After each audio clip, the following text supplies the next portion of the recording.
বিসমিল্লাহ রহমান রহিম। আসসালামু আলাইকুম রহমাতুল্লাহ। এক নজরে কোরআন ডক্টর মিজানুর রহমান আজহারীর রিভিউ ভিডিওতে আপনাদের সবাইকে স্বাগতম। গত ভিডিওতে আমরা এক নজরে কোরআনের ভূমিকা নিয়ে আলোচনা করেছিলাম। এক নজরে কোরআনের ভূমিকাতে ডক্টর মিজানুর রহমান আজহারী 4টি বিষয় নিয়ে আলোচনা করেছেন। 1 নম্বর, কোরআন বোঝার মূলনীতি।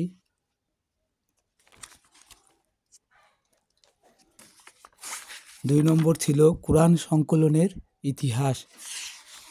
3 নম্বরে তিনি বলেছেন কোরআনের সঙ্গে আমাদের সম্পর্ক যেমন হবে। 4 নম্বরে যেভাবে সাজানো হয়েছে এক নজরে কোরআন। তো আমরা কোরআন বোঝার মূলনীতি 9টি নিয়ে আলোচনা করেছিলাম। আম্মু, তুমি বলতে পারবে কোরআন বোঝার মূলনীতি 9টি কি কি? তাহলে বলো দেখি।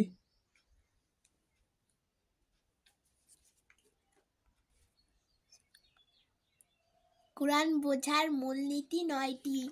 1 নাম্বার, নিয়াতের বিশুদ্ধতা। 2 নাম্বার, কোরআনের মাধ্যমে কোরআন বোঝা। 3 নাম্বার, রাসূলুল্লাহ এর সুন্নাহর অনুসরণ। 4 সাহাবীদের ব্যাখ্যা গ্রহণ করা। 5 শানে নজুল বা নাজিলের প্রেক্ষাপট জানা। নির্ভরযোগ্য প্রাচীন ও আধুনিক তাফসীর অধ্যয়ন করা। তারপর আরবি ভাষার গভীর জ্ঞান। যুক্তি ও ইজতিহাদের সঠিক প্রয়োগ। যুক্তি ও ইজতিহাদের সঠিক প্রয়োগ নয়, কোরআনের সার্বজনীন বার্তা বোঝা। তাহলে আমরা কোরআন কিভাবে বুঝবো? হৃদয় দিয়ে, তাই তো? আচ্ছা, তোমাকে একটা ভিডিও দেখাই যে অতি সম্প্রতি ভিডিওটা প্রকাশিত হয়েছে, যে আসলে হৃদয় দিয়েও কোরআনকে বোঝা যায়। এটা বৈজ্ঞানিকভাবে এখন পরীক্ষিত। চলেন আমরা ভিডিওটা একটু দেখি।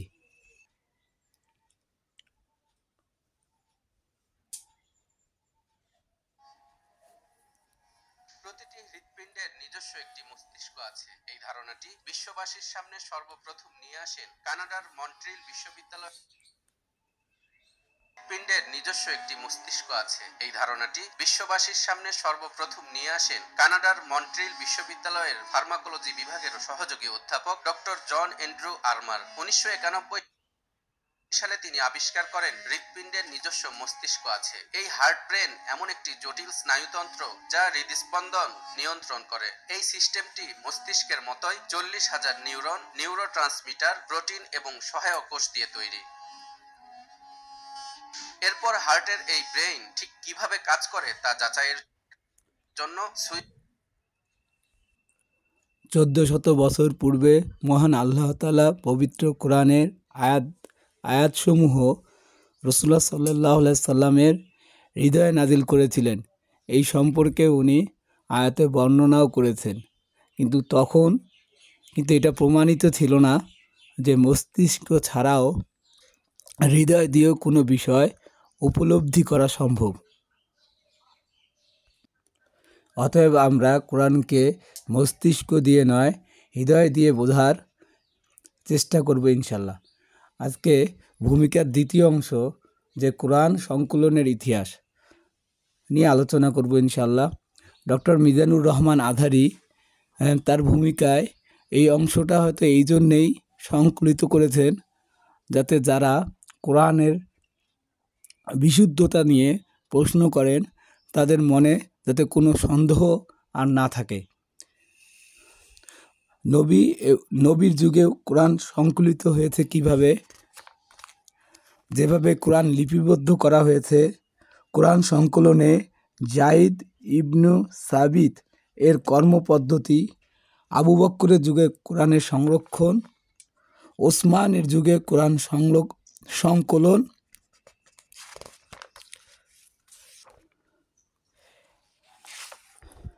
এই কয়েকটি অংশে ভাগ করা হয়েছে। প্রথম ছিল নবীর যুগে কোরআন কিভাবে সংকলন করা হয়েছে। পুরা পৃষ্ঠাটা আপনারা ভিডিওটা বন্ধ করেও পড়ে নিতে পারেন। আমি কয়েকটি অংশ পড়ছি যে কোরআন মজিদের পুরোটাই একবারে নাজিল হয়নি, বরং প্রয়োজন ও প্রেক্ষাপট অনুযায়ী প্রায় 23 বছর ধরে এটি নাজিল হয়েছে।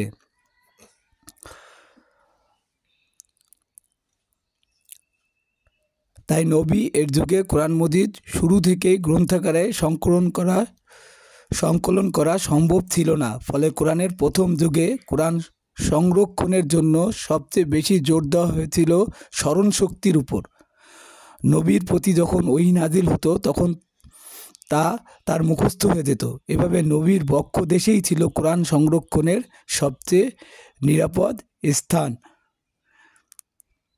দেখুন, আমি আবার বলতেছি, এভাবে নবীর বক্ষ দেশেই ছিল কোরআন সংরক্ষণের সবচেয়ে নিরাপদ স্থান, এবং ভিডিওর মাধ্যমে এটা প্রমাণও করেছি যে আসলেই বক্ষ দেশেও কোরআনকে বা কোনো তথ্যকে সংরক্ষণ করা সম্ভব। কোনো রকমভাবে ভুলভ্রান্তি বা রদবদলের আশঙ্কা ছিল না। তারপরও বাড়তি সতর্কতা হিসেবে প্রতি বছর রমজান মাসে তিনি জিব্রাইলকে পূর্ণ কোরআন শোনাতেন। যে বছর নবীজি ইন্তেকাল করেন তিনি সে বছর জিব্রাইলের সঙ্গে পূর্ণ কোরআন 2 বার খতম করেন। নবী এর সাহাবীদের অন্তরও কোরআন মজিদ শেখা ও মুখস্থ করার প্রতি অতি আগ্রহ ছিল, যে এই ব্যাপারে প্রত্যেকের চেষ্টা থাকতো যাতে অন্যদের থেকে এগিয়ে থাকতে পারেন।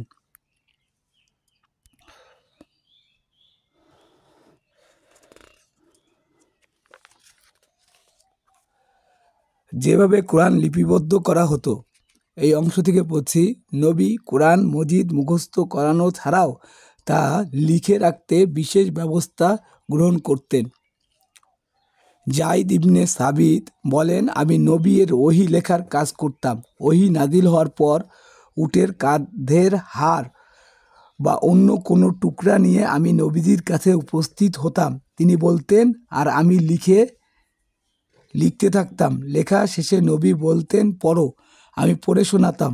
তাতে কোনো ভুল চুক হয়ে গেলে তিনি তা সংশোধন করে দিতেন।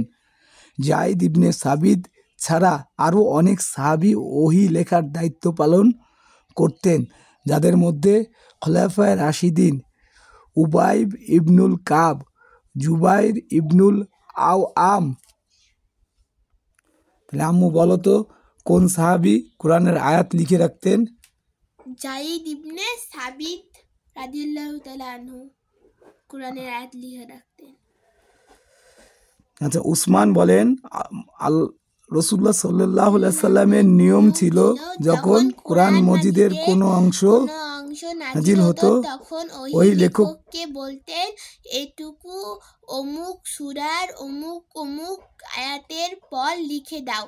সেকালে আরবে কাগজ খুব কমই পাওয়া যেত, তাই কোরআনের আয়াতসমূহ সাধারণত পাথরের ফলক, চামড়া, খেজুরের ডালা, বাঁশের টুকরা, গাছের পাতা ও পশুর হাড়ে লিখে রাখা হতো। তবে কখনো কখনো কাগজের টুকরাও ব্যবহার করা হয়েছে। আচ্ছা, এর পরের অংশটা হচ্ছে আবু বক্কর এর যুগে কোরআনের সংরক্ষণ। হযরত আবু বক্কর রাদিয়াল্লাহু তাআলা আনহু, উনি প্রথম খলিফা। রাসূলুল্লাহ সাল্লাল্লাহু আলাইহি সাল্লামের জীবন দশাতেই কোরআনের পুরোটা লিপিবদ্ধ করা হলেও তা ছিল বিক্ষিপ্ত আকারে। কোনো আয়াত চামড়ায়, কোনো আয়াত গাছের পাতায়, হাড়ে কিংবা অন্য কিছুতে। তবে তা পূর্ণাঙ্গ কোনো কপি ছিল না, বরং কোনো সাহাবীর কাছে একটি সূরা লেখা ছিল, কোনো সাহাবীর কাছে 5-10টি সূরা, আবার কোনো সাহাবীর কাছে কয়েকটি আয়াত লিপিবদ্ধ ছিল, আবার কোনো কোনো সাহাবীর কাছে আয়াতের সাথে ব্যাখ্যামূলক বাক্যও লেখা ছিল। আবু বকর সিদ্দিক এর খিলাফতকালে ইয়ামামার যুদ্ধে বহু সংখ্যক হাফেজ সাহাবী শহীদ হন। এর প্রেক্ষিতে আবু বকর কুরআন মাজিদের বিক্ষিপ্ত অংশগুলোকে একত্রে করে সংরক্ষণ করার প্রয়োজন বোধ করলেন, কারণ উমর এর সাথে তিনিও আশঙ্কা করেছিলেন। এভাবে যদি বিভিন্ন স্থানে হাফেজ সাহাবীগণ শাহাদাত বরণ করতে থাকেন তবে হয়তো কোরআন মাজিদের একটা বড় অংশ বিলুপ্ত হয়ে যাবে। বাদ দাও এটা। তারপরে অংশ কোরআন সংরক্ষণে জায়েদ ইবনে সাবিতের কর্মপদ্ধতি। কোরআন সংরক্ষণ করার ক্ষেত্রে জায়েদ ইবনে সাবিত রাদিয়াল্লাহু তাআলা আনহুর কর্মপদ্ধতি ভালোভাবে বোঝা দরকার। আগেই বলা হয়েছে তিনি নিজেও কোরআনের হাফেজ ছিলেন, সুতরাং পূর্ণ কোরআন তিনি নিজ স্মৃতি থেকেই লিখে নিতে পারতেন। তিনি ছাড়াও তখন আরও বহু হাফেজ উপস্থিত ছিল। একটি পরিষদ বানিয়ে তাদের মাধ্যমে কোরআন সংরক্ষণের কাজ করা যেত। তাছাড়া নবী সাল্লাল্লাহু আলাইহি সাল্লামের যুগে কোরআনের যে কপি তৈরি করা হয়েছিল, জায়েদ রাদিয়াল্লাহু তাআলা আনহু তা থেকেও কোরআনে অনুলিপি তৈরি করতে পারতেন, কিন্তু সতর্কতামূলকভাবে তিনি বিশেষ একটি পদ্ধতির উপর নির্ভর করেননি। থামু বলতো, কোরআন সংকলনে জায়েদ ইবনু সাবিতের কর্মপদ্ধতি কি ছিল? কোরআন সংকলন করার ক্ষেত্রে জাইদ ইবনু সাবিত রাদিয়াল্লাহু তাআলা আনহু এর কর্মপদ্ধতি ভালোভাবে বোঝা দরকার।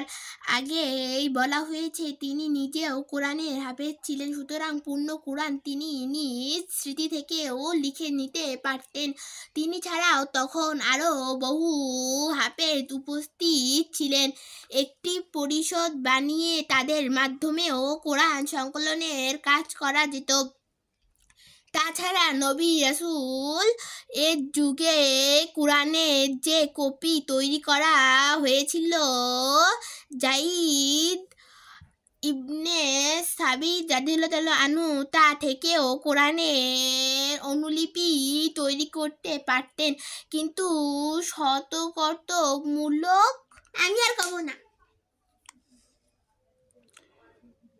সতর্কতামূলকভাবে তিনি বিশেষ একটি পদ্ধতির উপর নির্ভর করেননি, বরং উপরোক্ত সবগুলো মাধ্যমেই তিনি সামনে রেখেছিলেন। এছাড়া যেসব আয়াত নবী সাল্লাল্লাহু আলাইহি সাল্লাম নিজ তত্ত্বাবধানে লিপিবদ্ধ করিয়েছিলেন, যা বিভিন্ন সাহাবীদের কাছে সংরক্ষিত ছিল, জায়েদ রাদিয়াল্লাহু তাআলা আনহু তা খুঁজে খুঁজে একত্র করেন যেন নতুন সংকলনটি সেই অবলম্বনে তৈরি করা যায়। ঘোষণা দেওয়া হয়েছিল, যার কাছে কোরআন মজিদের যে আয়াত লিপিবদ্ধ আছে সে যেন তা জায়েদ রাদিয়াল্লাহু তাআলা আনহুর কাছে জমা দেন। কেউ যখন তার কাছে লিখিত কোনো আয়াত নিয়ে আসতো, তিনি 4টি পন্থায় তা সত্যায়িত করে নিতেন।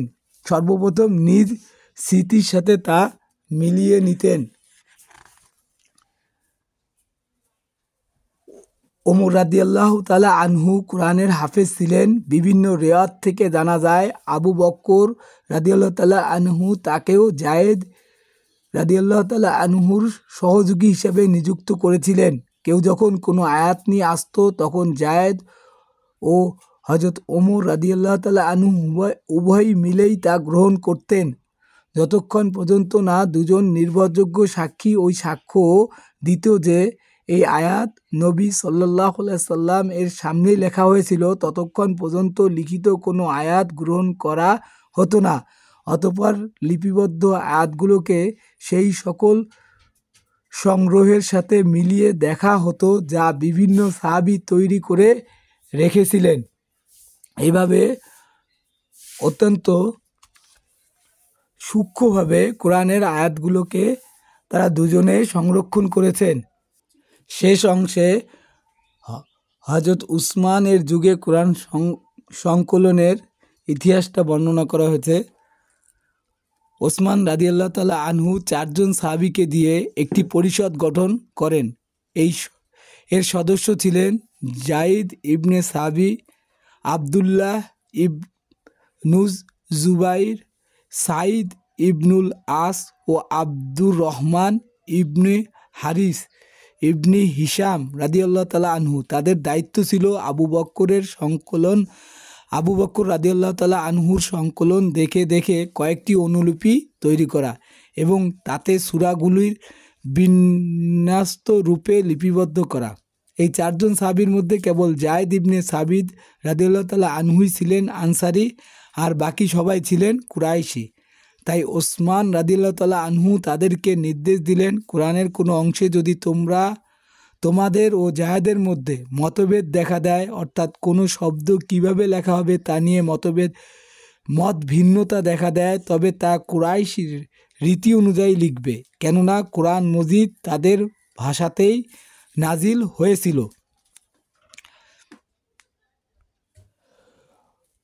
মৌলিকভাবে এই কাজ উপরোক্ত চারজনের উপর ন্যস্ত করা হয়েছিল, তবে পরে অন্যান্য সাহাবীকেও তাদের সহযোগিতায় নিযুক্ত হন।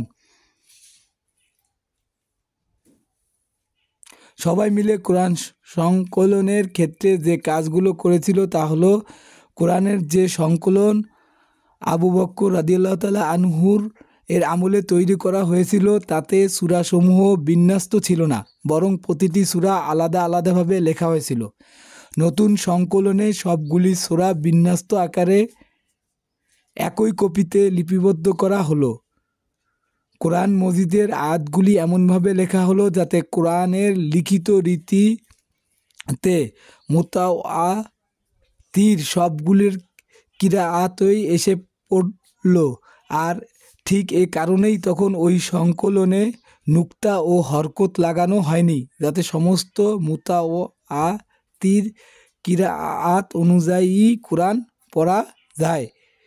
ওই সময় সম্মিলিতভাবে সমগ্র উম্মতের দ্বারা সত্যায়িত কোরআন মজিদের পূর্ণাঙ্গ ও নির্ভরযোগ্য কপি ছিল একটি। এই পরিষদ সুবিন্যস্ত নতুন সংকলনের কয়েকটি কপি তৈরি করলেন। সাধারণত প্রসিদ্ধ আছে ওসমান 5টি কপি তৈরি করিয়েছিলেন, কিন্তু আবু হাতিম সিজিস্তানি রাদিয়াল্লাহু তাআলা আনহুর বক্তব্য হলো সর্বমোট 60টি কপি তৈরি করা হয়েছিল, যা থেকে একটি মক্কায়, একটি শামে, একটি ইয়ামানে, একটি বারহাইনে, একটি বাসরায় ও একটি কুফায় পাঠিয়ে দেওয়া হয়। অবশিষ্ট একটি কপি মদিনায় সংরক্ষণ করা হয়। এভাবে অত্যন্ত সূক্ষ্মভাবে কোরআনের সংরক্ষণ হয়েছিল। ইনশাআল্লাহ পরবর্তী ভিডিওতে কোরআনের সঙ্গে আমাদের সম্পর্ক যেমন হবে এই অধ্যায়টা নিয়ে আলোচনা করা হবে। ইনশাআল্লাহ আজকে এ পর্যন্তই। আসসালামু আলাইকুম ওয়া রাহমাতুল্লাহ।